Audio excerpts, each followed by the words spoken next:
Hello everyone, मैं रश्मि आप सभी का अपने यूट्यूब चैनल पर स्वागत करती हूं। आई होप कि आप सब लोग अच्छे हों, आपकी हेल्थ अच्छी हो और आपकी पढ़ाई भी अच्छी चल रही हो। इधर आएंगे और क्लास की शुरुआत करेंगे।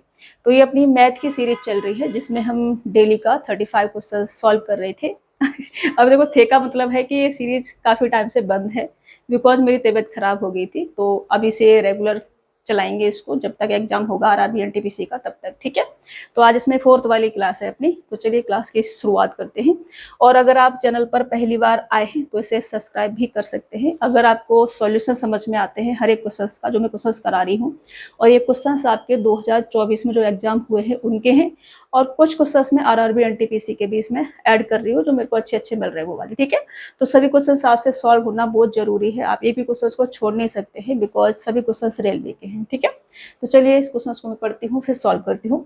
3 क्रमागत महीनों में ईंधन के मूल्य में क्रम से 20%, 45% और 55% की कमी होती है, लेकिन चौथे महीने में 50% की वृद्धि होती है। वास्तविक मूल्य की तुलना में चौथे महीने में ईंधन के मूल्य में प्रतिशत वृद्धि या कमी क्या है, ये हमसे कहा जा रहा है। तो जो हमको परसेंटेज वैल्यू दे रखी है 20%, 45% और 55%, 50%, इसको वाले फ्रैक्शन में कन्वर्ट करके हम इसे सॉल्व करेंगे। ठीक है, जैसे 20% बराबर 1/5 होता है, तो मैं कह सकती हूँ कि 5 होगा पहले, और 5 पे 1 की कमी हो गई तो 4 रह गया होगा।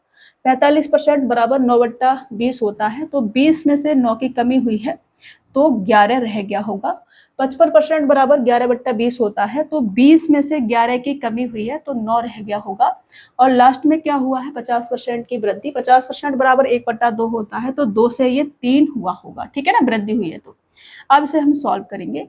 ये आ जाएगा हमारा 4 से हम इस 2 को और इसको 10 बार काट सकते हैं, और ये 5 दूनी 10, 1000 ये हमारा आ जाएगा। इधर करेंगे तो 9 तिया 27, और 27 का 11 से करेंगे तो 7 और 9 और 2 मतलब कि 297 ये आ जाएगा। अब देखो 1000 से 297 रह गया है। कमी कितने की हो गई है, कमी हो गई है 703 की। ठीक है ना, 703 की।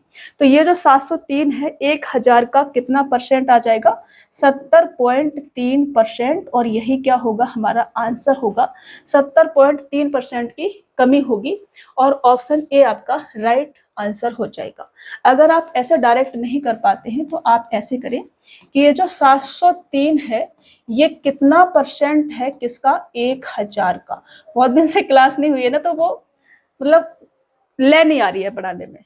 तो ये आपका 70.3% ये आपका आंसर हो जाएगा। ठीक है ना, अभी समझ में आ रहा है। ये देखो, बिल्कुल मैंने बच्चों की तरह लिखे भी आपको समझा दिया है। 2 जीरो से 2 जीरो को उड़ा देना है, 1 जीरो बचा, एक संख्या को चिपका देना है पॉइंट। ठीक है, चलिए आगे बढ़े। 44 सेंटीमीटर 13 सेंटीमीटर आयाम वाली एक आयताकार शीट से बिना किसी कटौती के 13 सेंटीमीटर ऊंचाई का एक बेलन बनाया जाता है। दोनों सिरों से बंद कुल पृष्ठीय क्षेत्रफल क्या होगा, ये हमसे कहा जा रहा है। तो सबसे पहले हम बेलन के फॉर्मूले लिखेंगे। ठीक है, ये मैंने बेलन बना दिया, और ये इसका बेस हो गया, ये इसका टॉप हो गया। बेलन में क्या है, बेस और टॉप एक जैसे ही रहते हैं, सर्कल होता है। ठीक है ना, ये इसकी हाइट हो जाएगी, इसको हाइट हमने लिख दिया, ये इसकी रेडियस हो जाएगी। ठीक है ना, रेडियस।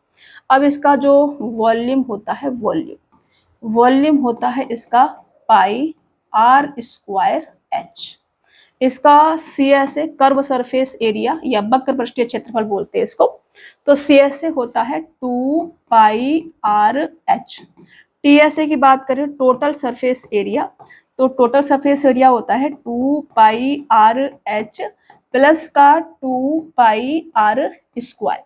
इसे शॉर्ट में अगर हम लिखें तो यहाँ से 2 पाई आर हम कॉमन ले सकते हैं, 2 पाई आर कॉमन ले लिया, और एच प्लस का आर ऐसे हम बना सकते हैं। ठीक है ना, टी एस ए।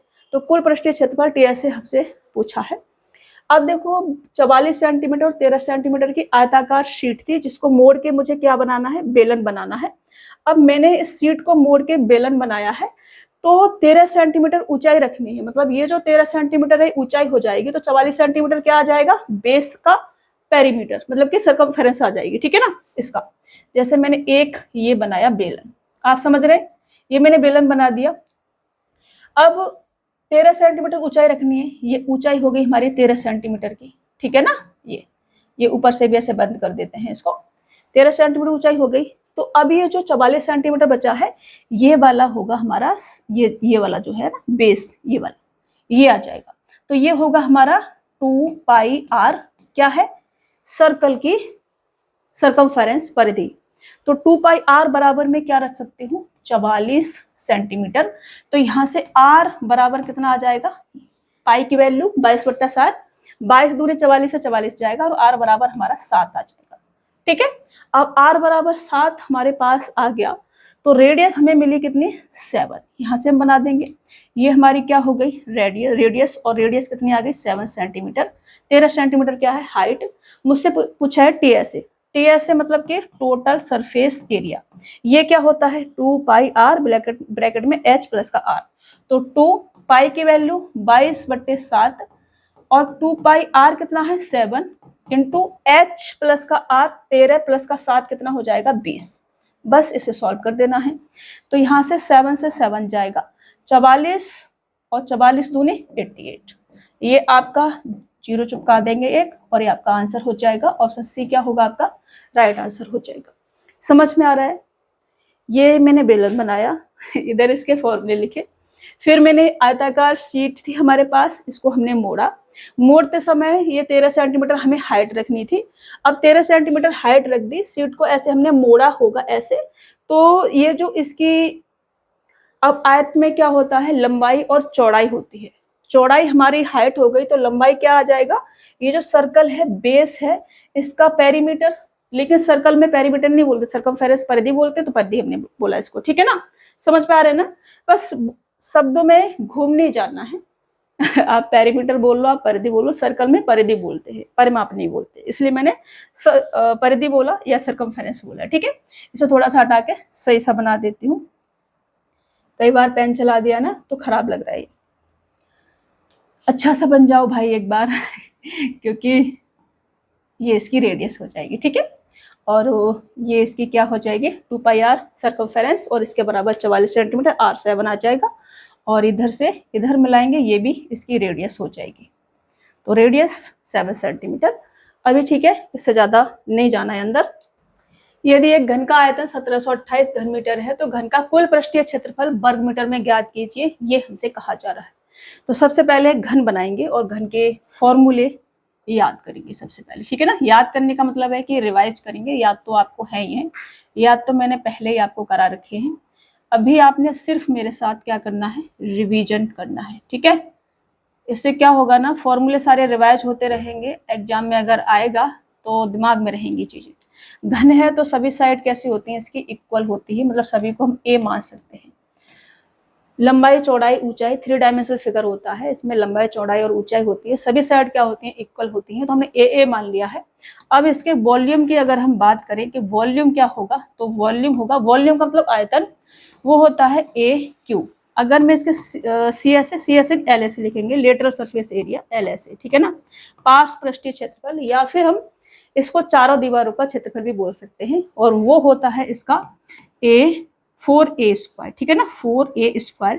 टीएसए मतलब कि टोटल सरफेस एरिया, वो हो जाएगा 6a²। इसमें विकर्ण भी होता है, मतलब कि इस वाले कोने से लास्ट वाले इस वाले कोने को मिला दिया जाए ऐसे, तो इसको बोलेंगे हम विकर्ण, मतलब कि डायगोनल। तो डायगोनल जो होता है इसका मतलब कि इसका जो विकर्ण होता है वो होता है a√3। ठीक है, ये आप याद रखेंगे। 4 फॉर्मूले हैं, चारों फॉर्मूले आपको याद होने चाहिए। अब मुझे आयतन दे रखा है, मतलब कि मैं ए क्यूब बराबर 1728 लिख सकती हूँ। ये है हमारा 12 का क्यूब, तो यहाँ से हम क्यू से क्यू उड़ा देंगे, ए बराबर कितना आ जाएगा, 12। अब मेरे से टी ऐसे पूछा है, टी ऐसे होता है 6a², मतलब कि 6 इंटू 12 का स्क्वायर, 12 का स्क्वायर 144, और 6 से मल्टीपल करेंगे तो 14 छिक्के 84 और 6 चौक 24, 864 आएगा, और ऑप्शन डी आपका राइट आंसर हो जाएगा। ठीक है, लेकिन ये किसमें है, मीटर में है, तो मीटर स्क्वायर लिखेंगे इसको। ठीक है, ऑप्शन में नहीं है, कोई दिक्कत नहीं है। एरिया हमेशा स्क्वायर में रहता है और वॉल्यूम हमेशा क्यूब में रहता है। ठीक है, यहाँ लिखा है घन मीटर और यहाँ लिखा है क्षेत्रफल वर्ग मीटर में। ठीक है, वर्ग मीटर मतलब मीटर स्क्वायर। ओके, चलिए आगे बढ़ते हैं। एक ठोस धात्विक गोले का पृष्ठीय क्षेत्रफल 5544 सेंटीमीटर स्क्वायर है। इसे पिघला करके 84 सेंटीमीटर ऊंचाई वाले एक शंकु में ढाला जाता है। शंकु के आधार का व्यास क्या है, ये हमसे कहा जा रहा है। जब भी हम किसी 3 डायमेंशनल फिगर को पिघला करके कोई दूसरा फिगर बनाते हैं तो वॉल्यूम हमेशा सेम रहता है।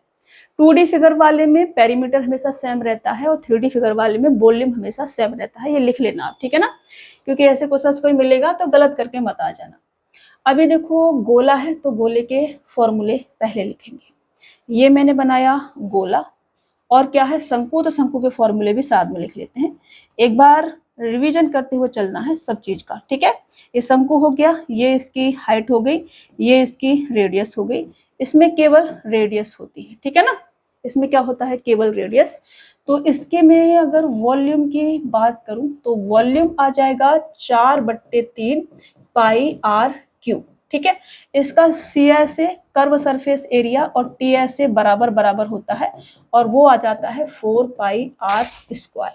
यहाँ वॉल्यूम की बात करें तो यहाँ वॉल्यूम आ जाता है इसका 1/3 पाई आर स्क्वायर एच, और इसका सी एस ए की अगर बात करें तो सी एस ए होता है पाई आर एल। एल क्या होता है, एल होती है स्लैंट हाइट, ये वाली, ठीक है। अगर हम टी एस ए की बात करें तो टी एस ए आ जाता है पाई आर एल प्लस का पाई आर स्क्वायर। तो ये फॉर्मूले आप याद कर लेना, इधर आएंगे इसे सॉल्व करेंगे। अब देखो ये गोले का क्या है, पृष्ठीय क्षेत्रफल है, मतलब कि मैं यहाँ लिख सकती हूँ 4 पाई आर स्क्वायर बराबर 5/44, ठीक है ना, ये लिख सकती हूँ। अब मैं इसको ऐसे ना लिख के इसे तोड़ के ही लिख लेती हूँ। यहाँ से मेरे को क्या करना पड़ेगा, आर फाइंड आउट करनी पड़ेगी। तो 4 इंटू का 22/7 ऐसे लिख लिया मैंने इसको। 11 से काट सकते हैं, 11 दूनी 22 और 11 पन्ना 55, ना जाने का 0, 11 चौक 44 और 4 दूनी 8, 8 से काटेंगे तो 8 छिक्के 48, 2 बचेगा, 8 तिया 24, यहाँ से 9 7 63 है, तो आर बराबर कितना आ जाएगा 3 और 7 7 तिया 21, ठीक है ना, ये आ जाएगा आपका आर बराबर। रेडियस कितनी आ गई हमारी 21। अब मैंने आपसे ये कहा ये किसकी रेडियस है, ये है गोला की रेडियस। किसकी रेडियस है, गोले की, मतलब ये है हमारे गोले की रेडियस। ये मैंने बना दिया क्या, गोला, ठीक है ना, ये इसकी रेडियस है। अभी मैंने कहा कि 3D फिगर में क्या होता है, वॉल्यूम बराबर बराबर होता है हमारा। तो मैं इसका वॉल्यूम क्या आ जाएगा 4/3 इंटू का पाई आर क्यूब, मतलब कि 21 का क्यूब, ठीक है ना। तो 21 का क्यूब में 21 इंटू का 21 कर देती हूँ, बराबर क्या होगा शंकु का वॉल्यूम, और शंकु का वॉल्यूम होता है 1/3 इंटू का पाई आर स्क्वायर, इसका आर लेंगे, इंटू का एच, और एच मेरे को दे रखा है 84 सेंटीमीटर, तो 84 यहाँ लगाएंगे, ठीक है। ये अभी मैं यहाँ शंकु भी बना देती हूँ ताकि आपको क्लियर रहे चीजें सारी के सारे। ये हमारी हाइट हो गई और ये मेरे को 84 दे रखी थी और ये मैंने रेडियस मान ली, ठीक है। अभी समझ में आ रहा है, ये इसका क्या हो गया वॉल्यूम, मैंने इसके वॉल्यूम के बराबर ये इसका वॉल्यूम और ये इसका वॉल्यूम बराबर बराबर मैंने रख दिया। अभी सारी चीजें क्लियर हो रही है ना। अभी देखो पाई से हम क्या करेंगे, पाई को काट देंगे और उसके बाद 21 चौका 84 से 84 काट देंगे और उसके बाद इस वाले 3 से ये वाला 3 उड़ा देंगे। अब देखो आर स्क्वायर बराबर 21 इंटू 21 है, तो आर बराबर कितना आ जाएगा 21। अब मेरे से आर नहीं पूछा है, मेरे से पूछा है व्यास, शंकु के आधार का व्यास, तो व्यास बराबर होता है 2r, लिख लेना ये, ठीक है ना। अब देखो ये r है, रेडियस है, इसको मैं इधर मिला दूं तो ये यहाँ से लेकर के यहाँ तक 2r हो जाएगा, तो 2r व्यास बराबर होता है हमारा 2r, तो ये आ जाएगा 21 इंटू का 2, 21 दूनी 42 सेंटीमीटर। ये आपका क्या होगा आंसर, ऑप्शन डी क्या होगा आपका राइट आंसर हो जाएगा। अभी समझ में आ रहा है, देखो मैंने एक एक चीज बहुत अच्छे से समझाई है। यहाँ मैंने लिखा कि जो रेडियस आई है ये गोले की है, तो स्फीयर की है, इसके वॉल्यूम के बराबर इसका वॉल्यूम रखेंगे, क्योंकि 3D फिगर में क्या होता है ना वॉल्यूम सेम रहता है। हम एक फिगर को पिघला करके या कुछ भी करके दूसरा फिगर बनाते हैं तो वॉल्यूम सेम रहता है 3 डायमेंशन में, 2 डायमेंशन में पेरीमीटर सेम रहता है, ठीक है। चलिए नेक्स्ट क्वेश्चन, एक बैंक प्रतिवर्ष 5.6% चक्रवृद्धि ब्याज प्रदान करता है, जिसकी गणना छमाही आधार पर की जाती है। एक ग्राहक एक वर्ष में 1 जनवरी और 1 जुलाई को प्रत्येक 7,346 जमा करता है। वर्ष के अंत में उसे ब्याज के रूप में प्राप्त राशि क्या होगी, ये हमसे कहा जा रहा है। ब्याज कितना मिलेगा, ये हमसे कहा जा रहा है। देखो क्वेश्चंस में है ना, कुछ नहीं है, बहुत आसान है, बस कैलकुलेशन है ना बहुत घटिया वाली है। ये आरपीएफ एसआई का जो एग्जाम हुआ है 2024 में, उसमें हर शिफ्ट में पूछा गया है संख्या बदल बदल के। तो ये क्वेश्चन आप रट लेना अच्छे से, आपके एग्जाम में किसी भी शिफ्ट में ये टपकेगा जरूर, ठीक है। मतलब मैं आपको बोल रही हूँ, इस पे स्टार बना लेना, क्योंकि ये हर शिफ्ट में पूछा गया है आरपीएफ एसआई वाले में 2024 में जो हुआ है उसमें। तो इसको थोड़ा सा ध्यान से कर लेना। देखो ये जो हमारा रेट ऑफ इंटरेस्ट दिया है 5.6%, ये है प्रतिवर्ष, मतलब कि 12 महीने के लिए। तो मैं लिख सकती हूँ कि 12 महीने के लिए जो रेट ऑफ इंटरेस्ट है वो है 5.6%। तो 6 मंथ के लिए जो रेट ऑफ इंटरेस्ट होगा वो आधा हो जाएगा, 2.8%, ठीक है। ये हमारी क्या आ गई, रेट ऑफ इंटरेस्ट। अब मैं बात करूं 7,346 रुपए, ये पहले 6 महीने के लिए लगाए जाएंगे और फिर नेक्स्ट 6 महीने के लिए इधर चलेंगे, ठीक है। फिर यहाँ जब ये वाले 6 महीने कंप्लीट हो जाएंगे तो फिर से 7,346 रुपए यहाँ पर फिर से लगाए जाएंगे और ये इधर 6 महीने के लिए चलेंगे, ठीक है। वर्ष के अंत में 1 वर्ष की बात हो रही है, लेकिन ये वाले यहाँ 6 महीने तक, फिर ये वाले 6 महीने के बाद ये वाले लगाए जाएंगे। समझ रहे हैं आप हमारी बात को। अब देखो यहाँ ब्याज मिलेगा, यहाँ ब्याज मिलेगा, यहाँ पर इस पे भी ब्याज पे ब्याज मिलेगा, मतलब यहाँ हम 2.8% और ऐड करेंगे और यहाँ भी हमारा ब्याज मिलेगा, केवल इस पे ब्याज मिलेगा, 3 बार ब्याज मिलेगा। तो मैं ये निकाल लूँ यहाँ पे कि ये 7,346 रुपए है, इसका 2.8% एक बार निकाल ली तो 3 से मल्टीपल कर दूंगी, फिर इसका ऐड कर दूंगी, ठीक है। तो उसको मैं इसको लिख सकती हूँ मैं 3 माइनस का 0.2%, ऐसे लिख सकती हूँ या नहीं, आप कहोगे यस मैम। अब मैं इसका 1% निकालूं तो 73.46, 3% करूं तो 3 से मल्टीपल कर देती हूँ। तो ये 6 तिया 18, कैरी लूंगी कितना आ जाएगा 1, 4 तिया 12 और 1 13, और 3 3 का 9 और 1 10, कैरी लूंगी 1, 7 तिया 21 और 1 22, ठीक है ना। लेकिन 2 संख्या होगा पॉइंट, ये आपका पॉइंट आ जाएगा। अब 0.1% निकालू तो एक संख्या एक और पॉइंट बढ़ जाएगा, 7 पॉइंट, मतलब अरे हाथ से नहीं करना बाबा, ये हो जाएगा आपका 7.346, 0.1%। तो 2% मल्टीपल कर देते हैं इससे, यहाँ पे पॉइंट लगाएंगे और इसके बाद कितना आ जाएगा 6 दूनी 12, कैरी लेंगे 1, 4 दूनी 8 और 1 9, और 3 दूनी 6 और 7 दूनी 14, ठीक है। इसे मुझे माइनस करना है, क्या करना है, माइनस करेंगे। यहाँ पर हम क्या कर सकते हैं, 0 लगा सकते हैं, कुछ नहीं है। तो 10 में से 2 जाएंगे तो 8 बचेगा, 17 में से 9 जाएंगे तो भी 8 बचेगा, 12 में से 6 जाएंगे 6 बचेगा, 9 में से 4 जाएंगे 5 बचेगा, 1 में से 1 जाएगा कुछ नहीं बचेगा, और यहाँ 2 आ जाएगा। अब ये मेरा केवल पहले 6 महीने का ब्याज आया है। अब मेरे को यहाँ 6 महीने, यहाँ 6 महीने, यहाँ 6 महीने, जगह जगह निकालने की आवश्यकता नहीं है, 3 से मल्टीपल कर दो। यहाँ हम करेंगे 3 से गुणा, 3 से मल्टीपल करेंगे कितना आ जाएगा 8 तिया 24, फिर 8 तिया 24 और 2 26, फिर 6 तिया 18 और 2 20, फिर पॉइंट लगा देंगे, फिर 5 तिया 15 और 2 17, 17 का क्या करेंगे 17 लिखेंगे क्योंकि यहाँ 0 है, और फिर 3 दूनी 6, ये आपका 617.064 आ जाएगा आपका ये 6 मंथ का ब्याज, ठीक है ना।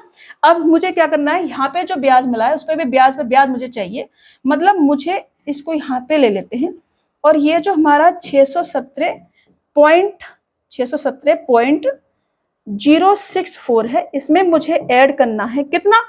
अब देखो यहाँ जो ब्याज मिला है उसका 2.8% निकालेंगे, बहुत घटिया वाली कैलकुलेशन हो जाएगी, तो पॉइंट के बाद की संख्या आप भूल जाओ, हटा दो। तो इसको हम ले सकते हैं 205, और इसको मैं पूरा 3% लिख लेती हूँ, आसपास आ जाएगा, बहुत अब डिफरेंस नहीं आएगा, ठीक है ना। तो मैं यहाँ लिख लेती हूँ 205 का 3%, ओके, 205 का कितना 3%, तो ये आ जाएगा मेरा 1617.064 प्लस का ये कितना आ जाएगा 20 या 60, 5 या 15, तो ये आपका 6.15 आ जाएगा, ठीक है ना। पॉइंट भी लगाना है 2 संख्या बाद, तो ये आ जाएगा। अब इसमें ऐड करोगे 3623 के समथिंग आएगा, 623 मतलब 622, तो ये आपका आंसर होगा, ठीक है ना, ये वाला। इसको ऐड करके तो कुछ और आएगा, लेकिन हम लगभग में ये लगा सकते हैं, समझ रहे हो। यहाँ 0 लगा लो, एक चुपका लो अपनी तरफ से, कोई दिक्कत नहीं है। ये आपका कितना आ जाएगा 4, और ये कितना आ जाएगा आपका 11 का 1 कैरी लेंगे 1 आ जाएगा, तो 2 आ जाएगा इधर। और ये आपका 17 और 6 13 का 3 कैरी लेंगे 1 आ जाएगा, फिर यहाँ 2 आ जाएगा, और ये आपका 6 आ जाएगा। तो 623 पॉइंट इतना इतना कुछ आ रहा है, लेकिन इसको हम लगभग में इतना लगा सकते हैं। क्योंकि ऐसा क्यों आ रहा है, ऐसा इसलिए आ रहा है क्योंकि हमने 205.688 को हमने यहाँ 205 लिख लिया, और 2.8% को हमने यहाँ पे 3% मान लिया था। क्योंकि कैलकुलेशन बहुत ज्यादा टफ हो जाती है, तो आप थोड़ा सा शॉर्ट में करने के लिए आप इसको ऐसे मान सकते हैं। आपका ऑप्शन बहुत ज्यादा नजदीक नहीं है, थोड़ा दूर दूर है, तब हम ऐसे जा सकते हैं। अगर ऑप्शन बहुत ज्यादा नजदीक होते, मतलब कि 622, 623 पॉइंट कुछ कुछ ऐसे दे रखे होते, तब नहीं जा सकते थे हम। तब फिर हमें यहाँ पर 205.688 और यहाँ 2.8% ही इसका निकालना पड़ता, फिर कोई तरीका और दूसरा था नहीं, समझ रहे। अभी ऑप्शन ऐसे हैं तो हम जा सकते हैं ऐसे। समझ में आ रहा है आपको। चलिए आगे बढ़े। 6 आदमियों के औसत वजन में 2 किलोग्राम की वृद्धि होती है जब उनमें से एक, जिसका वजन 48 किलो है, को एक नए आदमी से प्रतिस्थापित किया जाता है। नए आदमी का वजन कितना है ये हमसे कहा जा रहा है। तो जिस व्यक्ति से रिप्लेस करा गया है उसका वजन, और एवरेज में जो भी प्लस माइनस हो रहा है वो, तो प्लस हो रहा है 2 किलो की वृद्धि हुई है, तो प्लस का 2। अब व्यक्ति कितने 6 पहले थे, 6 अभी एक गया, एक आया है, तो 6 से मल्टीपल, 6 दूनी 12 और 48 कितना आ जाएगा 60 केजी। नए वाले व्यक्ति का वजन कितना होगा 60 केजी। ऑप्शन बी आपका क्या आ जाएगा, राइट आंसर आ जाएगा। सभी क्वेश्चंस मैंने आपको सिलेबस में करा रखे हैं।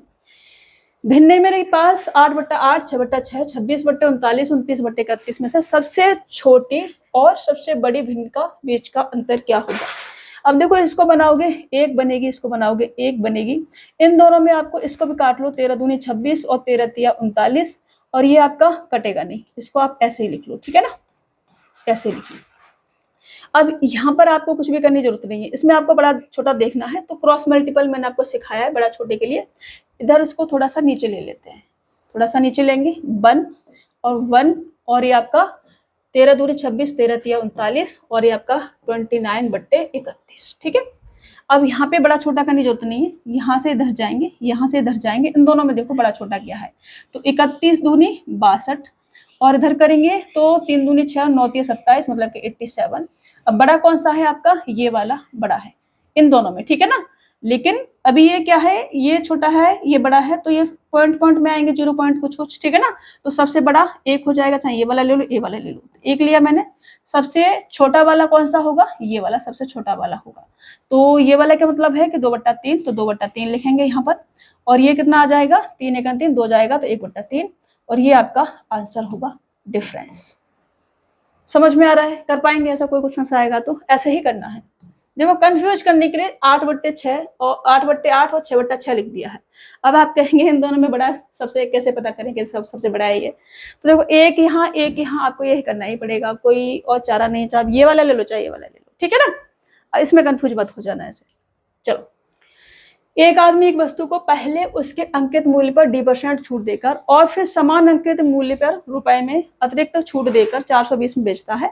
यदि वस्तु का अंकित मूल्य 560 है तो डी का मान क्या है, ये हमसे कहा जा रहा। देखो अंकित मूल्य पर ही डिस्काउंट दिया जाता है, तो 560, इस पर पहले D% छूट दी गई है, तो ये 100% के बराबर होगा। तो 100 में से D% हमने माइनस कर दिया, तो मेरे पास 100 माइनस का D% ये बचेगा।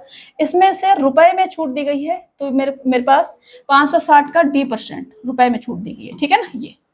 ये मेरे को करना है, और इसके बराबर कितना है 420 में बेच दिया गया है। बस इतनी सी बात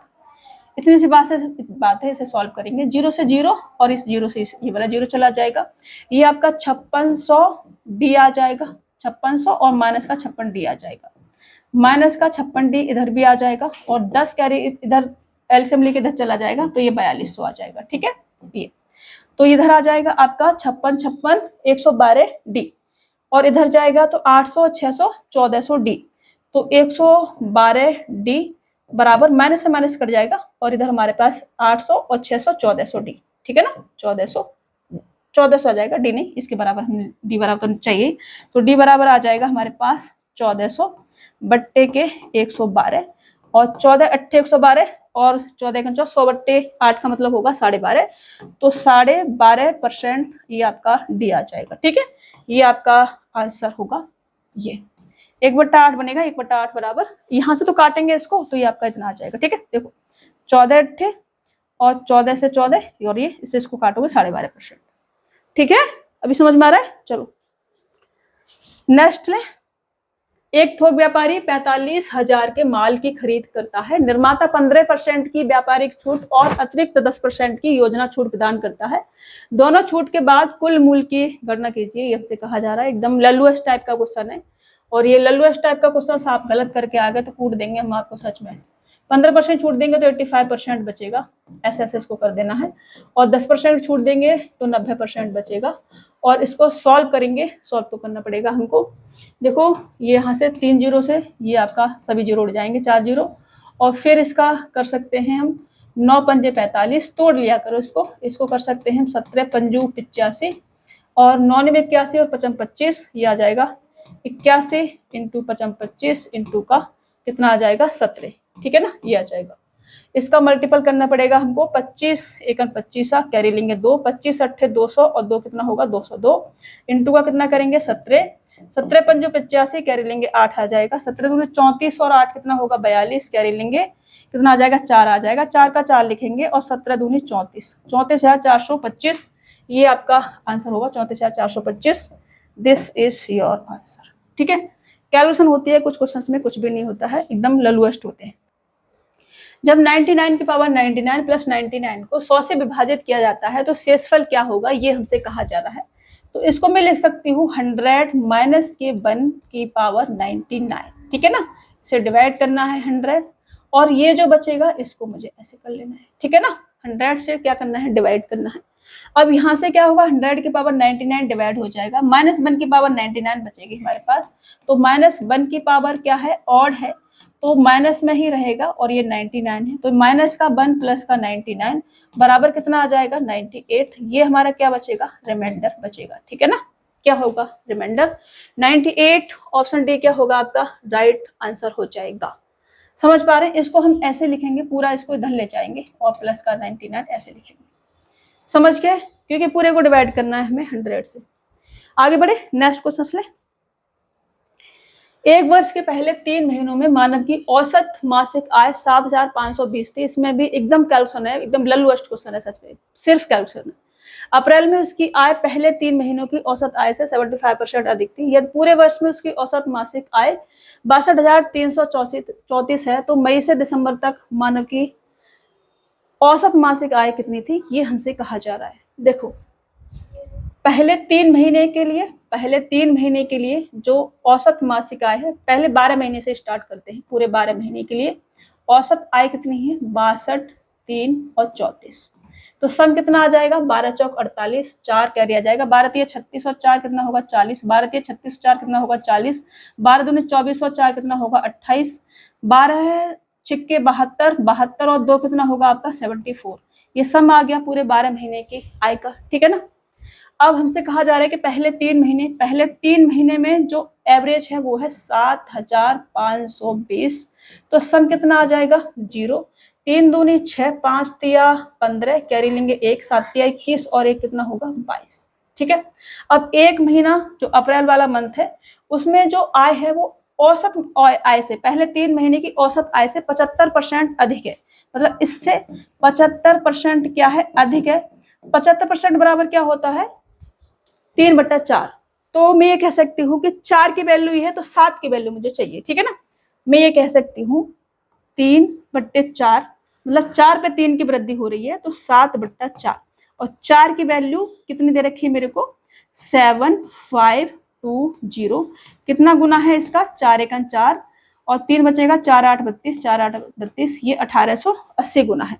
तो इसका 1880 गुना करेंगे, इधर ऐड करेंगे तो 0 और 7 8 56 कैरी लेंगे 5, 7 8 56 और 5 कितना होगा 61 कैरी लेंगे 6, और 7 एकन 7 और 6 कितना होगा आपका 13। ठीक है, ये हटा दे इधर, इसको ऐसे हटा दिया मैंने। अब इन दोनों को ऐड करके इसमें से माइनस कर देते हैं, तो इनको ऐड करेंगे तो 0, 6 6 12 कैरी लेंगे 1, 6 और 1 7 आ जाएगा, और ये 5 आ जाएगा और ये 3 आ जाएगा। इसमें से क्या करेंगे, माइनस, इसमें से माइनस करेंगे तो ये आपका 8 आ जाएगा, और 10 में से 2 जाएंगे तो फिर से 8 आ जाएगा, और यहाँ 9 में से 7 जाएंगे तो 2 आ जाएगा, और फिर यहाँ 7 में से 5 जाएंगे तो फिर से यहाँ 2 आ जाएगा, और यहाँ आपका 4 में से 3 जाएगा तो 1 आ जाएगा, और 7 का 7 आ जाएगा। ठीक है ना, ये हमारे पास माइनस करने के बाद ये हमारे पास आया है। ठीक है, ये हमारे पास माइनस करने के बाद आया है। तो अभी क्या होगा, ये हमारे 8 महीने की आय है, 8 महीने का एवरेज नहीं है, टोटल आय है। मुझे क्या चाहिए, एवरेज। तो 8 से डिवाइड कर दो, डिवाइड करोगे तो 8 8 64, 6 और 1 7 बचेगा, 8 ने 72, ना जाने का 0, 8 या 24, 24 के बाद 4 बचेगा, 8 6 48। ये आपका क्या हो जाएगा आंसर, 89036, 89036। ऑप्शन बी क्या होगा आपका राइट आंसर हो जाएगा। अब देखो, इससे ज्यादा शॉर्ट में नहीं कर सकते इस क्वेश्चन को, ये कैलकुलेशन है और कुछ भी नहीं है, एवरेज का सवाल है। मैंने बहुत सारे क्वेश्चन ऐसे कराए थे, बट इतना ज्यादा कैलकुलेशन वाला नहीं था। ये वाला क्वेश्चन भी आरपीएफ एसआई की हर शिफ्ट में पूछा गया है, संख्या चेंज करके। तो ये भी आपने एकदम से रट डालना है, आपसे सॉल्व होना चाहिए, छोड़ के कुछ भी नहीं आना है, क्योंकि जो क्वेश्चन हमारे एग्जाम में बार बार पूछे गए हैं रेलवे के में, वो क्वेश्चन सभी आपसे आने चाहिए। ठीक है, साक्षी 20% वार्षिक चक्रवृद्धि ब्याज दर पर 2500 रुपए की राशि निवेश करती है, जो प्रतिवर्ष संयोजित होती है। यदि उसे n वर्षों के बाद में 4320 की राशि प्राप्त होती है तो n का मान क्या होगा। अब देखो, 20% बराबर होता है 1/5, मतलब कि 5 पर 1 की वृद्धि हुई है, 5 से 6 हुआ होगा एक साल में। तो मुझे 5 और 6 का रेशो बनाना है। ठीक है, किसका, प्रिंसिपल और अमाउंट का। तो ये मैंने प्रिंसिपल लिखा, ये मैंने अमाउंट लिखा। प्रिंसिपल था मेरे पास में 2500 रुपए, और अमाउंट है मेरे पास में 4320 रुपए। इससे मुझे रेशियो बनाना है किसका, 5 से 6 का। तो मैं किससे काट सकती हूँ इसे, 5 से 2 से काट सकते हैं। तो 2 एकम 2, 2 दूनी 4 और 2 पंजे 10। इसको मैंने पूरे को उड़ा दिया, इधर उड़ाएंगे तो 2 दूनी 4, 2 एकम 2, 2 छिक्के 12। अब मैं इसको क्या लिख सकती हूँ, इसको लिख सकती हूँ मैं 5 का क्यू, और इसको मैं क्या लिख सकती हूँ, इसको लिख सकती हूँ 6 का क्यू। लिख सकती हूँ नहीं, 5 से 6 का रेशियो बना मेरा, तो मेरा ये क्या आ गया, टाइम। टी कितना आ जाएगा, टी आ जाएगा हमारा 3 ईयर्स, और ये आपका आंसर होगा। समय मेरे से पूछा था, जितना टाइम होता है उतनी हमारी क्या लगा दी जाती है, पावर लगा दी जाती है। ये मैंने आपको सारे क्वेश्चंस करा रखे हैं, ऐसा कोई भी क्वेश्चन नहीं है जो मैंने नहीं कराया है अभी सिलेबस में। मैं बार बार बोल रही हूँ, सिलेबस अगर आपने अच्छे से देखा, जो 3 चैप्टर बचे हुए हैं वो आपने कहीं से कंप्लीट कर लेने हैं। प्रोबेबिलिटी है उसमें, एक कोऑर्डिनेट ज्योमेट्री है, और एक क्या है, परम्यूटेशन कॉम्बिनेशन कुछ करके है कोई चैप्टर, तो उसको भी आपने कर लेना है। ठीक है, 7,000 रुपए में से कुछ राशि 6% प्रतिवर्ष और शेष 4% प्रतिवर्ष दर पर उधार दी जाती है। ये 7,000 रुपए की राशि पर 5 वर्षों में प्राप्त कुल साधारण ब्याज 1600 रुपए था। तो 6% प्रतिवर्ष की दर से उधार दी गई राशि ज्ञात कीजिए, ये हमसे कहा जा रहा है। तो देखो, 6% 5 वर्ष के लिए, और 4% भी 5 वर्ष के लिए। ठीक है ना, कितना आ जाएगा ये, 5 56 30%। ठीक है ना, 30%, और ये 5 चौक 20%।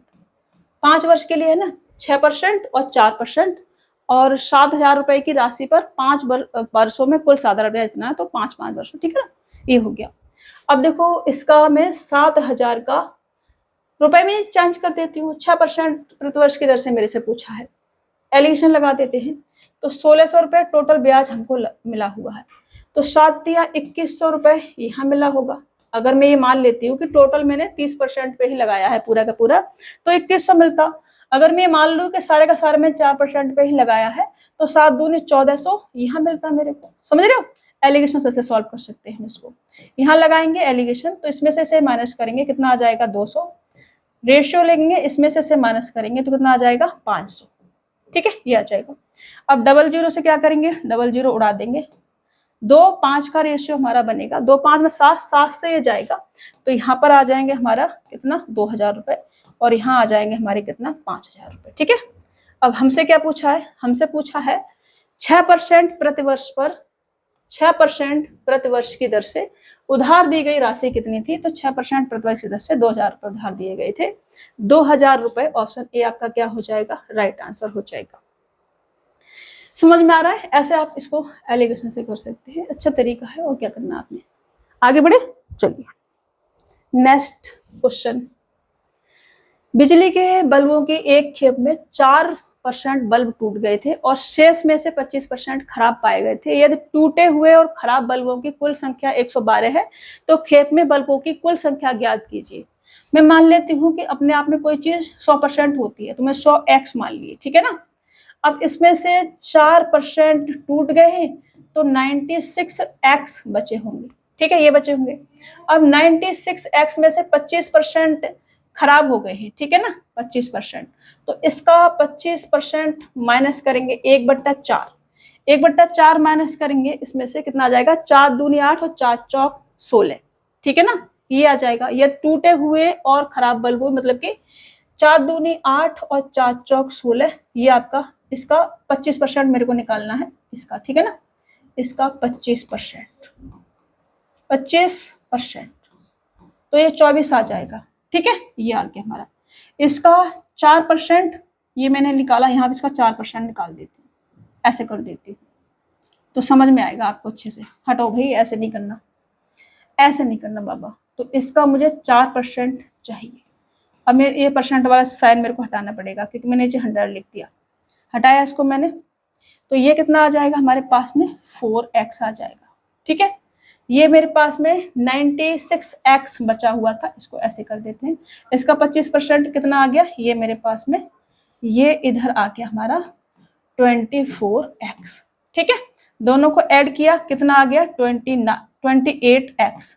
28x बराबर कितना दे रखा है मेरे को, 112 दे रखा है। मुझसे पूछा है बल्बों की कुल संख्या, जो कि मैंने कितनी मानी है, 100x। तो यहाँ 100x बराबर कितना आ जाएगा, 8 चौक 32 होता है और 2 चौक 8 और 8 चौक 32, 4 गुना है तो 400। ये आपका 400 आंसर हो जाएगा, राइट आंसर। समझ में आ रहा है ना। नहीं समझ में आया तो क्या करना है, पूछ लेना है, कहीं मैं गई नहीं हूँ, कमेंट बॉक्स में टाइमिंग बता देना मेरे को। मैं नेक्स्ट क्लास में अगर मेरे को लगेगा कि डाउट जेन्युइन है, मैं नेक्स्ट क्लास में आपको रिपीट करूंगी, ठीक है। चलिए, यदि एक लिफाफे के लिए 18 सेंटीमीटर 12 सेंटीमीटर आकार के कागज की आवश्यकता होती है तो 72 सेंटीमीटर 48 सेंटीमीटर आकार के कागज की एक शीट से कितने लिफाफे बनाए जा सकते हैं, ये हमसे कहा जा रहा है।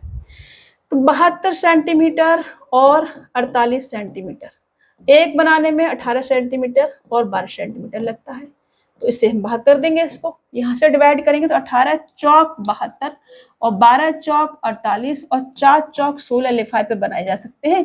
ये आपका क्या हो जाएगा, आंसर। ऑप्शन सी क्या होगा आपका, राइट आंसर हो जाएगा। ऐसे लल्लुअष्ट सवाल भी आपको मिलेंगे। एक समलंब का क्षेत्रफल 540 वर्ग मीटर है। ये समांतर भुजाओं के बीच की लंबाई 30 मीटर और 24 मीटर है, तो उनके बीच की दूरी क्या है। तो समलंब बनाएंगे, एक ट्रेपेजियम हमने ये बनाया, ऐसे ऐसे ऐसे, ठीक है। ये इनके भुजाओं के बीच की दूरी होगी, इसको हम बोलते हैं हाइट। तो ये वाली साइड है, ये इसके पैरेलल होती है और इसकी लंबाई होगी 24 क्योंकि छोटी है और इसकी लंबाई होगी 30, ठीक है। अब इसका एरिया की अगर मैं बात करूं तो इसका जो एरिया होता है वो होता है 1/2 ब्रैकेट में a प्लस का b इंटू का हाइट। ए क्या होती है, ए हम ये वाली साइड मान लेते हैं और बी हम ये वाली साइड मान लेते हैं, ठीक है। अभी समझ में आ रहा है। अब मैं यहाँ से एरिया मेरे को 540 वर्ग मीटर दे रखा है, मतलब कि 1/2 इंटू का कितना आ जाएगा, 24 और 30 54 इंटू का हाइट बराबर 540, ऐसे लिख सकते हैं। यहाँ से इसको काटेंगे 10 बार जाएगा, 10 दूनी कितना आ जाएगा 20, तो 20 सेंटीमीटर हाइट हो जाएगी। बाय सेंटीमीटर में, सेंटीमीटर में नहीं है तो मीटर में आ जाएगा, ठीक है ना। तो 20 मीटर, ऑप्शन ए क्या हो जाएगा आपका, राइट आंसर हो जाएगा।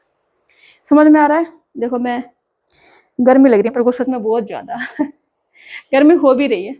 चलो, पसीना पसीना होने वाली हूँ मैं क्लास खत्म होने तक। Find the mean of the given data, data हमको ये दे रखा है और फ्रीक्वेंसी ये दे रखी है। इसका मतलब होता है कि 10 को फ्रीक्वेंसी 2 है तो 10 को 2 बार लिखा गया है, 15 की फ्रीक्वेंसी 4 है तो 15 को 4 बार लिखा गया है। इसका मतलब ये होता है, ठीक है, सिंपल भाषा में समझा रहे, बिल्कुल लल्लुएस्ट भाषा में इसको बोलते हैं। जैसे 20 है तो 20 को 3 बार लिखा गया, 25 है 25 को 7 बार लिखा गया है।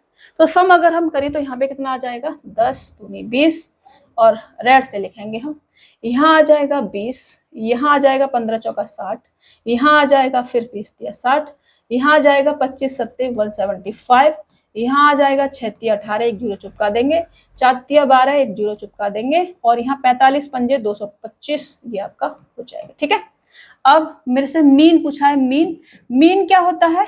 एवरेज कुल पदों का योग बट्टे कुल पदों की संख्या। तो योग करेंगे, ये कितना आ जाएगा? योग करेंगे तो कितना आ जाएगा रे बाबा? ये हो जाएगा आपका 300, 300, 420 और 440, 440 और ये भी 400, मतलब कि 840। ठीक है ना ये। और कुल पदों की संख्या कितनी है भाई? कुल पदों की संख्या है हमारे पास 2 4 6 और 3 कितना होगा? 9, और ये 16, 16 और 6 कितना होगा आपका? 22, 22 और ये 25 और ये 30। ठीक है ये। अब इससे इसे क्या करेंगे? 0 से 0, और 3 दूनी 6 और 3 8 24, 28 आपका क्या आ जाएगा? मीन, और ये आपका आंसर। समझ में आ रहा है? 28 ऑप्शन ए क्या होगा आपका? राइट आंसर हो जाएगा। आगे बढ़े, नेक्स्ट क्वेश्चन लें। आपको ये बिल्कुल सारे क्वेश्चंस करवा रखे, कुछ नया है ही नहीं। कुछ नया मिलेगा अपन आपको बताएगा कि ये नया है, इसे आपने फोकस करना है। 3 अंकों की सबसे बड़ी संख्या और 4 अंकों की सबसे बड़ी संख्या के बीच कितनी संख्याएं हैं जो 5 से विभाज्य हैं? 3 अंकों की सबसे बड़ी संख्या क्या आ जाएगी? 9 9 9। 4 अंकों की सबसे बड़ी संख्या 9 9 9 9। अब 3 अंकों की सबसे बड़ी संख्या पहली वाली कौन सी होगी जो 5 से विभाज्य होगी? वो होगी 1000। ठीक है ना। अब इससे पहले ये लास्ट सबसे बड़ी संख्या ये है, तो उससे पहले लेंगे, वो आ जाएगी 9995। यही होगी जो 5 से डिवाइड होगी। 5 से डिवाइड का रूल कहता है लास्ट में 0 है या 5 है तभी 5 से डिवाइड होगी। ठीक है। अब पहली संख्या ये हो गई, इसको मैं मान लेती हूँ ए। लास्ट वाली संख्या ये हो गई, ये इसको मैं मान लेती हूँ एल। तो एन बराबर पदों की संख्या, ये होता है लास्ट वाला पद माइनस का पहला पद बट्टे क्या? 5 से हमें डिवाइड करना है, तो डिफरेंस यह आ जाता है डिफरेंस और प्लस का 1। ठीक है, ये है हमारा डिफरेंस। अब मैं इसको करूंगी सॉल्व। ठीक है, मुझे चाहिए एन, तो लास्ट पद इसमें से इसे माइनस करूंगी, तो इसमें से 9995 है, 1000 माइनस करूंगी तो मेरे पास बचेगा 8995, और बट्टे में कितना आ जाएगा? 5, और प्लस का कितना आ जाएगा? 1। ये आ जाएगा। 5 से इसको मैं उड़ा दूं तो 5 एकन 5, यहाँ 3 बचेगा, 5 सत्ते 35, फिर 4 बचेगा, 5 नेम 45 और फिर 5 नेम 45। एक अगर मैं ऐड कर दूं इसमें तो ये आ जाएगा मेरे पास 1800। ठीक है जी, 1800 संख्याएं होंगी जो 5 से डिवाइड होंगी। ऑप्शन डी आपका क्या हो जाएगा? राइट आंसर हो जाएगा। इसे आप क्या करेंगे? याद करेंगे। फॉर्मूला याद होना चाहिए आपको। एक डोरी 22 सेंटीमीटर स्क्वायर के क्षेत्रफल को घेरे हुए है। एक डोरी 22 सेंटीमीटर स्क्वायर के क्षेत्रफल को घेरे हुए है, एक वर्ग के रूप में है। ठीक है, यदि उसी डोरी को एक वृत्त के रूप में बनाया जाए तो उस वृत्त द्वारा घेरा गया क्षेत्रफल ज्ञात कीजिए। अब देखो, स्क्वायर और सर्कल दोनों होते हैं 2 डायमेंशनल फिगर। ठीक है ना। तो इसमें हम क्या करेंगे? पेरीमीटर इक्वल रखेंगे। जो स्क्वायर का पेरीमीटर है वो किसके बराबर होगा? सर्कल के सर्कमफेरेंस के बराबर। चाहे परिधि कह लो चाहे परिमाप कह लो, एक ही बात होती है। लेकिन सर्कल क्या होता है? ऐसे होता है तो उसको हम सर्कमफेरेंस बोलते हैं। ठीक है, परिधि बोलते हैं। ओके, लेकिन एक ही बात होती है। तो मैं यहां से, ये हो गया हमारा एक वर्ग। वर्ग में क्या है? सभी साइड बराबर बराबर होती है। ये हो गया आपका क्या? सर्कल। अभी सर्कल में क्या होता है? ये आपकी रेडियस होती है। इसमें क्या होता है? सभी साइड बराबर बराबर होती है, मतलब ए मान सकते हैं। कुछ फॉर्मूले में लिखवा दे रही हूँ। इसमें आपसे एरिया पूछा जाएगा, क्षेत्रफल, वो क्या हो जाता है? ए स्क्वायर हो जाता है। इसमें आपसे परिमाप पूछा जाएगा, मतलब कि पेरीमीटर, वो कितना हो जाता है? वो 4a हो जाता है। इसमें आपसे विकर्ण पूछा जाएगा, मतलब कि डायगोनल, और वो कितना आ जाता है? वो आपका a√2 आ जाता है। ठीक है, इधर आपसे एरिया पूछा जाएगा। एरिया बराबर पाई आर स्क्वायर हो जाता है। इसमें आपसे परिधि पूछी जाएगी, परिधि मतलब कि सर्कमफेरेंस, और वो 2 पाई आर हो जाती है। इसमें आपसे डायमीटर मतलब कि व्यास भी पूछा जा सकता है। व्यास बराबर आपका 2r होता है, क्योंकि ये हमारा क्या है? Centre point. ये हमारी क्या है? रेडियस। इसी सेंटर पॉइंट से सीधी लाइन में इधर परिधि में मिला दूं, ये भी क्या हो जाएगी? हमारी रेडियस। ठीक है ना, ये भी क्या हो जाएगी? रेडियस। ये रेडियस, ये रेडियस, ये इस वाले पॉइंट से इस वाले पॉइंट तक व्यास मतलब कि डायमीटर। ठीक है, चलिए ये फॉर्मूले में लिख दिए। इसे सॉल्व करेंगे। अब देखो 22 सेंटीमीटर स्क्वायर के क्षेत्रफल को घेरे हुए है, मतलब ये है वर्ग का एरिया। मैं ये लिख सकती हूँ कि ए स्क्वायर बराबर मेरे पास 22 सेंटीमीटर है, तो ए बराबर कितना आ जाएगा हमारे पास रूट के 22 आ जाएगा। अब मैंने कहा कि पेरीमीटर बराबर क्या आ जाएगा, सर्कमफेरेंस। तो यहाँ से मैं पेरीमीटर की बात करूं, परिमाप की, तो मुझे चाहिए 4a। 4a बराबर 4 रूट के 22, ये लिख सकती हूँ। अब ये किसके बराबर होगा, ये होगा हमारा 2 पाई आर। 2 इंटू का 22/7, या अपने पाई को पाई रहने देती हूँ, 2 पाई आर के बराबर होगा। ठीक है ना। मुझसे क्या पूछा है, उस वृत्त द्वारा घेरा गया क्षेत्रफल क्या होगा, एरिया मुझे चाहिए। तो मैं ऐसा 2 पाई आर बराबर 4 रूट के 22 ये लिख सकती हूँ। आर बराबर कितना आ जाएगा, यहाँ से आर बराबर आ जाएगा, इससे इसको मैं 2 बार काट दूंगी, तो मैं आर बराबर लिख सकती हूँ कितना, रूट के 22 और 2 रूट के 22 बट्टे पाई, ये लिख सकती हूँ। ठीक है ना। अब मेरे से पूछा है सर्कल का एरिया, वो क्या होगा, पाई आर स्क्वायर, ये होगा। तो पाई आर बराबर ये है, स्क्वायर अगर मैं इसका करती हूँ तो 4, और रूट के 22 है, स्क्वायर करूंगी तो रूट हट जाएगा, इंटू का कितना आ जाएगा 22, और बटे में कितना आ जाएगा, आर स्क्वायर पाई है यहाँ पर, तो पाई इंटू का पाई स्क्वायर करेंगे ना हम, आर बराबर ही है, तो आर का स्क्वायर करेंगे तो इस पूरे का स्क्वायर हमें करना पड़ेगा। यहाँ से 1 पाई से 1 पाई हमारा चला जाएगा, इस पाई की वैल्यू 22/7 होगी, उससे ये हमारा चला जाएगा 22, 7 बचेगा, ऊपर जाएगा, 7 चौक 28, ये हमारा आंसर आ जाएगा 28 सेंटीमीटर स्क्वायर। ऑप्शन ए आपका क्या होगा, राइट आंसर। समझ में आ रहा है। चलिए आगे बढ़ो, नेक्स्ट क्वेश्चन शुरू। ऐसा ही करना है, काट चाट 22 पाई की वैल्यू नहीं रखते रहना है, जो चीजें कट रही है उसे काट देना है दिमाग में ही। ठीक है। चलो, एक मीनार के आधार से 120 मीटर की दूरी पर जमीन पर एक बिंदु से उन्नयन कोण 60 डिग्री है, तो मीनार की ऊंचाई ज्ञात कीजिए, ये हमसे कहा जा रहा है। एक मीनार के आधार से 120 मीटर की दूरी पर जमीन से एक बिंदु से उन्नयन कोण जो है वो 60 डिग्री का है, तो मीनार की ऊंचाई क्या है, ये हमसे पूछा है। तो ये 60 का है, क्या हो रहा है भाई, ये 60 का है, तो ये वाला एंगल 30 डिग्री का होगा। 30 के सामने ये है, तो 60 के सामने कितना आ जाएगा, 120 रूट का 3, ये आपका क्या होगा, आंसर हो जाएगा। ठीक है। अभी मैं लिखवा दूंगी, ये फॉर्मूले में मैंने आपको सारे के सारे लिखवा रखे हैं, लेकिन फिर भी एक बार रिवीजन करना जरूरी है। ये हम ट्रायंगल बनाएंगे एक, और ये एंगल अगर हमारा 30 डिग्री का है, तो ये वाली साइड x होगी, ये साइड x रूट के 3 होगी, और ये साइड 2x होगी। ठीक है ना। ऐसे ही अगर हम 45 ले लें, मान लो ये एंगल 45 डिग्री का है, ये 90 डिग्री का, ये 90 राइट एंगल ट्रायंगल चल रहा है, ये भी 45 का हो जाएगा, तो उस केस में ये x होगी, ये x होगी, और ये x रूट के 2 होगी। ठीक है ना। मान लो कि ये मैंने बनाया एक क्या ट्रायंगल, ये 90 डिग्री का है, ये वाला एंगल 60 का मान लिया मैंने, ये वाला 30 का हो जाएगा उस केस में। तो अब यहाँ वाली साइड ये x होगी, और ये x रूट के 3 होगी, और ये 2x होगी। ठीक है ना। चलिए सही से बन जाओ भाई, ऐसे गलत गलत काम मत करा करो। 2x होगी, ये आप याद कर लेना, मैंने सारा कुछ खरा रखा है, सारा कुछ भी नहीं छोड़ा है, फिर भी रिवीजन हो रहा है आपका। देखो अभी देखो, मेरे को चाहिए एक्स स्क्वायर प्लस का वाई स्क्वायर का मान, एक्स बराबर ये है, वाई बराबर ये है। अब देखो इसमें इसका स्क्वायर करके माइनस अगर मैं करूंगी तो मेरे पास आएगा यहाँ पर 2, यहाँ पर भी मेरे पास कितना आएगा 2, तो बटे में 2 तो रहेगा, इधर रहेगा। ठीक है ना। ऊपर वाले का स्क्वायर हो जाएगा, यहाँ इसका स्क्वायर हो जाएगा, तो यहाँ एक्स बराबर इसका स्क्वायर बट्टे 2, इसका स्क्वायर करूंगी मैं, इसका स्क्वायर, इधर इसका स्क्वायर। समझ में आ रहा है। मैंने बहुत डिटेल में समझाई है, अभी मैं शॉर्ट में बता रही हूँ कि एग्जाम में ऐसे ही करना है, टाइम ज्यादा नहीं है। ठीक है, ऐसे ही करना है आपने। तो इसका स्क्वायर करेंगे, square plus B square 4 plus का 2ab मतलब 2 रूट के 3 बटे में कितना आ जाएगा 2, ये 2 से इसको काट देंगे, ये कट जाएगा 2, तो ये 2 प्लस का रूट का 3 ये आ जाएगा हमारे पास। ऐसे यहाँ पर बाई बराबर इसको लेंगे, इधर इसको ऐसे बांट देते हैं, और यहाँ बाई बराबर कितना आ जाएगा, ये x बराबर, y बराबर कितना आ जाएगा, ये प्लस में तो ये माइनस का आ जाएगा, सेम संख्या है बस प्लस माइनस का फर्क है, तो y बराबर ये आ जाएगा हमारे पास। समझ में आ रहा है?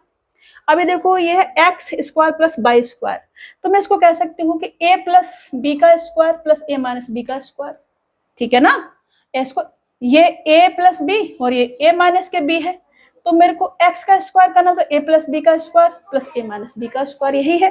तो जब भी हम ये वाला फॉर्मूला लगाते हैं कि a प्लस बी का square plus a minus B का स्क्वायर, इसके बराबर होता है 2a square plus b square. जब भी हम इसका फॉर्मूला लगाते हैं a प्लस बी का square minus a minus B का स्क्वायर, इसके बराबर होता है 4ab। अब मेरे पास है ये वाला फॉर्मूला मुझे लगाना है, ठीक है। तो इसके बराबर क्या आ जाएगा, इसके बराबर आ जाएगा 2 ब्रैकेट में a स्क्वायर मतलब 2 का स्क्वायर प्लस का कितना आ जाएगा 3 का स्क्वायर, रूट के 3 का स्क्वायर, तो इसका स्क्वायर, ठीक है, ये आ जाएगा। स्क्वायर से रूट हटेगा, ये 4 आ जाएगा, 4 और 3 7, 7 दूनी 14, और ये 14 क्या हो जाएगा आपका आंसर, ऑप्शन डी आपका राइट आंसर होगा। ऐसे क्वेश्चंस को ऐसे ही सॉल्व करना है, एक्स्ट्रा दिमाग नहीं लगाना है, ये सबसे बेस्ट तरीका है। मैं एक बार और समझा रही हूँ, ठीक है, इसको हटाऊंगी, एक बार और समझाऊंगी, तुम्हारी अंतरात्मा रो रही होगी, पता नहीं मैम क्या गड़म गड़म करके चली गई। ऐसे नहीं रोना है, ठीक है। छोटे बच्चे नहीं, आप बड़े हो गए हैं तो बड़ों की तरह रोया करो थोड़ा, छोटे बच्चे तो रोना अच्छी बात नहीं होती। मैंने कहा कि इसका स्क्वायर करो, इसका स्क्वायर करो, डिफरेंस लोगे कितना आ जाएगा 2 आ जाएगा। ऊपर क्या बनेगा, इसका स्क्वायर रूट का 3 प्लस 1 का होल स्क्वायर, स्क्वायर करोगे तो 4 प्लस का 2 रूट का 3, 2 से डिवाइड करोगे तो x बराबर कितना आ जाएगा 2 प्लस का रूट का 3। इधर y बराबर कितना आ जाएगा 2 माइनस रूट का 3। अब यह है x square plus y square, मैं इसको a मान लूँ, इसको b मान लूँ, इसको a मान लूँ, इसको b मान लूँ, तो मैं ये कह सकती हूँ कि इसको मैंने क्या मान लिया a, इसको मैंने क्या मान लिया b, इसको मैंने क्या मान लिया a, इसको मैंने क्या मान लिया b। तो ये क्या है पूरे इसका स्क्वायर मतलब कि a प्लस बी का स्क्वायर, ये बाई ये पूरा क्या है बाई, तो मैं a माइनस बी का स्क्वायर ऐसे कह सकते हैं ना। तो मैंने ये फॉर्मूला लगाया 2a square plus b square, जब हम इसको ऐड करेंगे तो अभी समझ में आ रहा है ना। चलो अब नहीं रोना, अभी भी रोओगे तो कूट देंगे। एक बिजली का खंभा एक समय में 28 मीटर लंबाई की छाया बनाता है, जबकि पास के 8 मीटर ऊंचे पेड़ की छाया 14 मीटर लंबी है, तो खंभे की ऊंचाई क्या है। 8 मीटर ऊंचा जो पेड़ है उसकी छाया 14 मीटर है, तो एक बिजली का जो खंभा है उसकी ऊंचाई कितनी होगी जिस 28 मीटर लंबाई की छाया बनाता है, ये हमसे कहा जा रहा है। तो ये इसका कितना है बाबा, ये है इसका आधा, तो ये किस संख्या का आधा रहा होगा, 8 दूनी 16 का आधा रहा होगा। समझ रहे हो, ऐसे ऐसे करना है, ऐसे ऐसे करना है, कुछ है थोड़ी उसमें। यदि 9x और 49 समान अनुपात में है तो x का मान क्या होगा। समान अनुपात में इसका मतलब है कि 9/x बराबर x/49 है। x को धर ले जाओ तो यहाँ से x स्क्वायर बराबर 9 × 49 लिखो, तो यहाँ से ये कितना आ जाएगा 3 का स्क्वायर इंटू का 7 का स्क्वायर।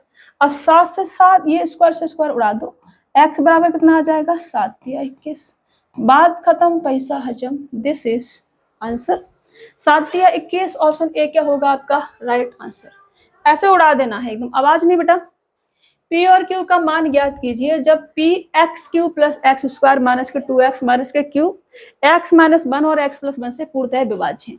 जब भी ऐसा हो तो आप इनकी x की वैल्यू क्या रखेंगे, यहाँ से x बराबर कितना आ जाएगा 1, यहाँ से x बराबर कितना आ जाएगा माइनस का 1। एक बार x बराबर 1 रखो, एक बार x बराबर माइनस का 1 रखो। एक बार आप x बराबर 1 रखेंगे तो यहाँ से आपको क्या मिलेगा, x बराबर 1 रखने पर आपको मिलेगा कितना, यहाँ पर p है तो q करेंगे x का तो एक ही रहेगा, ठीक है ना। तो p प्लस का 1 माइनस का कितना आ जाएगा 2 माइनस का कितना आ जाएगा q, यहाँ से p माइनस का q बराबर माइनस का 1, ठीक है ना। नहीं ये रह जाएगा तो केवल 1 आ जाएगा, केवल 1, ठीक है ना। अब एक बार आप x बराबर माइनस का 1 रखो, एक बार आपने x बराबर माइनस का 1 रखा तो यहाँ माइनस का p आ जाएगा और यहाँ पर स्क्वायर करेंगे तो प्लस का हो जाएगा, यहाँ प्लस माइनस माइनस प्लस का हो जाएगा और माइनस का q बराबर कितना आ जाएगा, यहाँ से आ जाएगा आपका पी क्यू को धर ले जाओ तो 3 आ जाएगा, तो मैं ये कह सकती हूँ पी प्लस क्यू बराबर कितना आ जाएगा 3। अब देखो पी माइनस के क्यूब बराबर 1 है और पी प्लस के क्यूब बराबर 3 है, तो पी बराबर कितना आ जाएगा, पी को 1 रुपया ज्यादा दे दिया, बाकी का 2 बचेगा, 1 बांट दो, तो पी बराबर होगा आपके पास 2 और क्यू बराबर होगा आपके पास में 1। ठीक है, ये आपके क्या आ जाएंगे, पी को टोटल हमारे पास 3 रुपए हैं और पी को 1 रुपया ज्यादा देना, तो पी को पहले 1 रुपया दे दिया, बाकी बचे 2 रुपए, बराबर बराबर बांटेंगे तो 1 रुपये से मिलेगा, 1 रुपये से मिलेगा। पी बराबर 2 और क्यू बराबर 1। ऑप्शन ए क्या हो जाएगा आपका राइट आंसर। समझ में आया? चलो नेक्स्ट क्वेश्चन से लेती हूँ मैं। समझ में आ ही रहा होगा, नहीं समझ में आ रहा हो तो अपना से रहना, दीवार से मार लेना एक बार, फिर समझ में आने लगेगा। ठीक है, आजकल यही टेक्निक अपनाओ क्योंकि एग्जाम में टाइम थोड़ा कम है, तो आप ये नहीं कह सकते हैं कि अभी समझ में नहीं आ रहा है कल समझ में आ जाएगा, कल पे नहीं छोड़ सकते कुछ भी, अभी समझना है इसको। ठीक है, 2 खंबे 15 मीटर और 30 मीटर की ऊंचाई पर, आवाज नहीं बेटा, बाहर से आवाज आ रही है। 2 खंबे 15 मीटर और 30 मीटर की ऊंचाई पर खेल के मैदान में सीधे खड़े हैं, अगर उनके सिरे 36 मीटर की दूरी पर हैं तो उनके शीर्षों के बीच की दूरी ज्ञात कीजिए, ये हमसे कहा जा रहा है।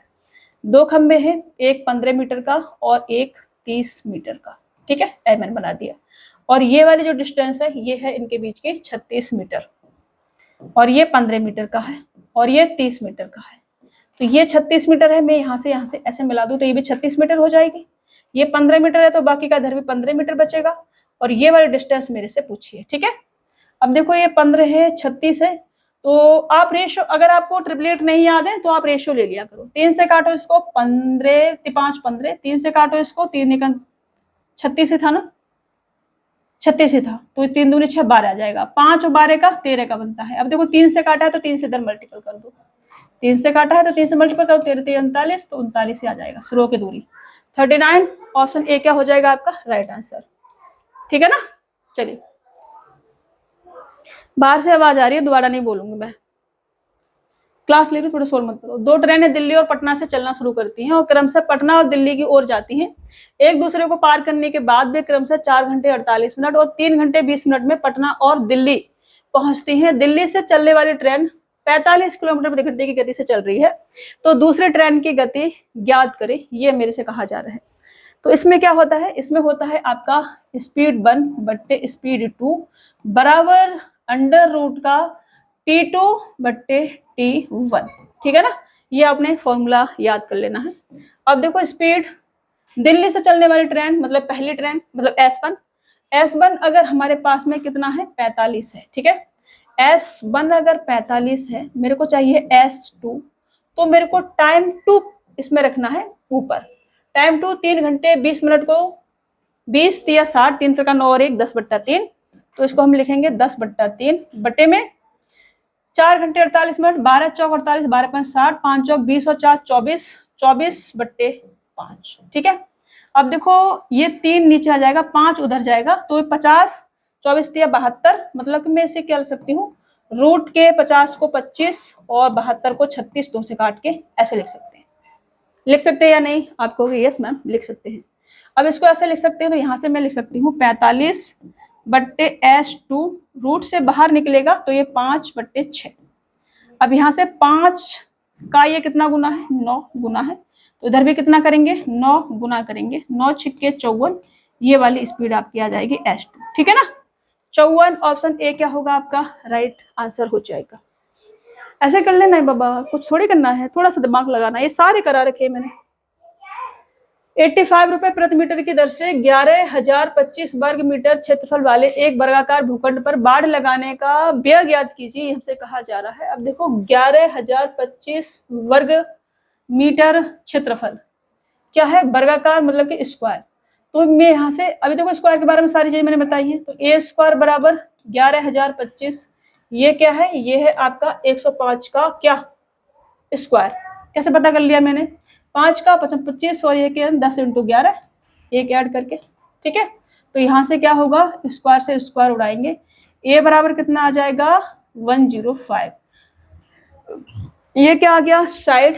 अब मेरे को चाहिए पेरीमीटर, उस पर तो लगाएंगे बाढ़ हम, तो पेरीमीटर परिमाप वो कितना होता है 4a होता है, तो यहाँ से टोटल जो खर्चा आएगा, टोटल जो खर्चा आ जाएगा वो आ जाएगा हमारा 4। ए है हमारे पास में 105 और रेट है हमारे पास में 85 रुपए प्रति मीटर की दर से। अब इसे करना है मुझे सॉल्व करेंगे तो ये आ जाएगा आपका कितना, 8 चौक 32 और 5 चौक 20, मतलब कि 340, और 340 का मल्टीपल करूंगी तो 100 से कर लूँ, डबल जीरो चिपका देती हूँ, फिर 5 से और करना है 340 का केवल, तो 5 दिया 1500 और 5 चौक 20 200, 1700 और लगाना है मेरे को, तो 1700 लगाने का मतलब होगा ये, ठीक है ना। तो 0 0 7 और ये आपका 5 और 3, 35,700। ऑप्शन बी क्या होगा आपका राइट आंसर हो जाएगा, ठीक है। इधर मैं लिखती हूँ 35,700। ऐसे जल्दी से कैलकुलेशन करने के तरीके होते हैं, जैसे मैं करती हूँ ना, आपने ये सीखने हैं कि मैं कैसे कर पा रही हूँ जल्दी जल्दी। मैंने इसका मल्टीपल पहले इसके साथ करा, फिर जो 340 आया था इसके साथ कर दिया, मैंने इसको तोड़ दिया 100 + 5 में तोड़ के कर दिया था, ठीक है। चलिए, थोड़ा दिमाग में भी करना सीखना है बाबा, नहीं करेंगे ना तो दिक्कत हो जाएगी। ये हमारा क्वेश्चन है, इसे हमें बी की वैल्यू बतानी है, तो हम इसका कंपैरिजन कर सकते हैं। इसको सॉल्व करेंगे, इसका बराबर रखेंगे, इसको सॉल्व करेंगे, देखो इसका स्क्वायर करो, इससे माइनस करो, इसका स्क्वायर करोगे 9 दूनी 18 और 4 तिया 12, 18 में से 12 जाएंगे, कितना आ जाएगा 6 आ जाएगा। स्क्वायर करके जब आप डिफरेंस लेंगे तो 6 आ जाएगा नीचे, ठीक है। रेशनलाइज कर रहे हैं हम, आधे दिमाग में सॉल्व करना है। ऊपर क्या बनेगा, इसका स्क्वायर करेंगे तो ये आपका 18 और 12 30 प्लस का 2ab, तो 2ab का मतलब होगा 3 दूनी 6 दूनी 12, तो ये मेरा आ जाएगा 30 माइनस का 12 रूट का 3/6, ये आ जाएगा। यहाँ 6 से इसको काटूंगी तो 6 पंजे 30 और 6 दूनी 12, ये सॉल्व मैंने करा तो 5 - 2 रूट का 3, ये आ गया, ठीक है। इसके बराबर मैं क्या लिख सकती हूँ, a प्लस का b रूट का 6, 3 नहीं 3 दूनी 6 आ जाएगा, ये 6 लिखेंगे यहाँ पर हम, ठीक है ना, ये आ जाएगा। यहाँ भी 6 लिखेंगे बाबा, हटाना पड़ेगा, ऐसा नहीं कर सकते, ये हमारा 6 आ जाएगा क्योंकि रूट का 2 रूट का 3 है, तो यहाँ आ जाएगा रूट का 6 और यहाँ भी आ जाएगा कितना, रूट का 6 और 2 भी है 2 रूट का 6। अब देखो a की वैल्यू ये आ जाएगी, कंपेरिजन कर दिया, b की वैल्यू ये आ जाएगी और रूट का 6, ठीक है, कंपेरिजन कर दिया। तो a पूछा जाता तो 5, अब b पूछा गया है तो -2, तो ये हमारा क्या हो जाएगा आंसर। कंपेरिजन कर देना है, सोल्व करना है, कंपेरिजन करना है, ठीक है। चलिए, -2, ऑप्शन ए आपका राइट आंसर होगा। एक ठेकेदार 350 दिनों में 12 किलोमीटर लंबी एक नहर खोदने के लिए 45 आदमियों को नियुक्त करता है। 200 दिनों के बाद वह पाता है कि नहर का केवल 4.5 किलोमीटर ही पूरा हुआ है। कार्य को समय पर पूरा करने के लिए उसे कितने अतिरिक्त पुरुषों की आवश्यकता होगी, ये हमसे कहा जा रहा है। तो 350 दिनों में 12 किलोमीटर एक नहर खोदनी है, 45 व्यक्ति को नियुक्त करता है। 200 दिनों के बाद, मतलब 200 दिन काम किया, कितने 45 व्यक्ति, 45 व्यक्ति 200 दिन काम करते हैं और काम कितना होता है 4.5 किलोमीटर। अब दिन कितने बचे हैं, व्यक्ति अभी 45 है और अतिरिक्त कितने लगाए गए हैं वो हमसे कहा जा रहा है। दिन बचे हैं हमारे पास में 150, व्यक्ति में मान लेती हूँ कि x होंगे, जो कि बाकी के 150 दिनों में बाकी का काम पूरा करेंगे। 12 में से 4.5 जाएगा, 4 माइनस करूंगी तो 8, 7.5 आ जाएगा, ठीक है ना, 7.5। यहाँ से मैं 15 तिया 45 और 15 चौका 60, 15 75, और इससे मैं काट सकती हूँ 5 से, 5 तिया 15 और 3 से ये 15 बार और 15 दूनी 30 और 2 से ये 100 बार, ठीक है ना, 100। x बराबर 100 है और x बराबर कितना है 45 प्लस का जो भी होगा वो, ठीक है। तो अतिरिक्त जो व्यक्ति लगे हैं वो आ जाएंगे 100 माइनस के 45 बराबर के 55। टोटल व्यक्ति 100 थे, उसमें से 45 पहले वाले भी थे, तो बाकी कितना आ जाएगा 55। ऑप्शन ए क्या होगा आपका राइट आंसर। ये मैंने फॉर्मूला कौन सा लगाया है, ये फॉर्मूला था हमारा m1 इंटू का d1 बट्टे वर्क 1 बराबर m2 इंटू का d2 बट्टे में वर्क 2। ठीक है, ये फॉर्मूला हमने इसमें लगाया था। नेक्स्ट, एक लड़के को 495 को 36 से गुणा करने के लिए कहा गया था, लेकिन प्रश्न में एक अंक को गलत तरीके से पढ़ने पर उसे अपने उत्तर के रूप में 16,740 प्राप्त हुआ। उसने कौन सा अंक जो है गलत पढ़ा था, ये हमसे कहा जा रहा है। 495 को 36 से गुणा करने के लिए कहा गया था, लेकिन उसने गुणा कर दिया किसी ऐसी संख्या को 36 से जिसका आंसर प्राप्त हुआ 16,740। यही है कहने का मतलब। x बराबर कितना आ जाएगा, x बराबर आ जाएगा 36 से भाग करेंगे तो 18 से कर लेते हैं, 18 से करेंगे तो 18 दूनी 36 और 18 निम्मा 162, 62 के बाद बचेगा हमारे पास 5, 18 तिया 54, ठीक है, ये आ जाएगा 18 तिया 54। और फिर 2 से और इसको काटेंगे तो 2 चौक 8, 2 छिक्के 12 और 2 पंजे 10, ठीक है, ये मैंने पूरा काट दिया। इसको हटा देती हूँ और इतना ही लिख देती हूँ पूरा, ठीक है ना, हट जाओ भाई, ऐसे मत करो। कितना आया 465। इसका करो कंपैरिजन, 4 से 4 का चेंज क्या हुआ है, कंपैरिजन मत करो। 9 और यहाँ कितना कर दिया है 6, मतलब कि 9 को क्या कर लिया है, गलत पढ़ लिया है। 9 को क्या पढ़ लिया है, 6 पढ़ा गया है। तो 9 आपका आंसर होगा ऑप्शन सी वाला। समझ में आ रहा है। 25,000 रुपए की राशि पर 3 साल के लिए चक्रवृद्धि ब्याज ज्ञात करें। यदि ब्याज की दर पहले वर्ष 4%, दूसरे वर्ष 5%, तीसरे वर्ष के लिए 6% है। 4% बराबर 1/25, मतलब पहले वर्ष में 25 से कितना हुआ होगा 26, दूसरे वर्ष 5% 20 से कितना हुआ होगा 21, तीसरे वर्ष 6% मतलब 50 पे 3 ऐड हुआ है, मतलब कितना हुआ है 53, ठीक है ना। ये इधर इसका करेंगे सॉल्व करेंगे तो यहाँ से मैं 2 से इसे काटती हूँ 10, 2 से इसे काटती हूँ कितना आ जाएगा 13, ये 25 पंजे 125, मतलब कि ये आपका आ जाएगा 12,500। और इधर अगर मैं कर दूं तो 53 दूनी 106 हो जाएगा और 0, और फिर इसमें मैं 53 और ऐड कर दूं तो ये 3 और 11 बन आ जाएगा। इसका इधर मल्टीपल कर दूं, 13 तिया 39, कैरी लूंगी 3 आ जाएगा, 13 और 3 कितना होगा 16, कैरी लूंगी 1 आ जाएगा, 13 और 1 14, कैरी लूंगी 1 आ जाएगा, 13 और 1 14, ये आ जाएगा, ठीक है। अब ब्याज मेरे से ब्याज पूछा है, मैं इसको हटा दूं। ये तो मैंने अपना कैलकुलेशन करने के लिए किया था ना, जल्दी से फटाफट से हो जाए कैलकुलेशन हमारी, इसलिए किया था हमने, ठीक है। अब ब्याज प्रिंसिपल अमाउंट का रेशियो मेरे पास आया है, तो ब्याज कितना मिला होगा 12,500, इसमें से माइनस करेंगे 9, 6 और 14 में से 5 जाएगा तो 9 और 13 में से 12 जाएंगे तो 1, 1969 इसे बोलेंगे, ठीक है ना। तो इसकी वैल्यू मेरे को क्या दे रखी है, इसकी वैल्यू दे रखी है मेरे को 25,000, 25,000, ठीक है 25,000।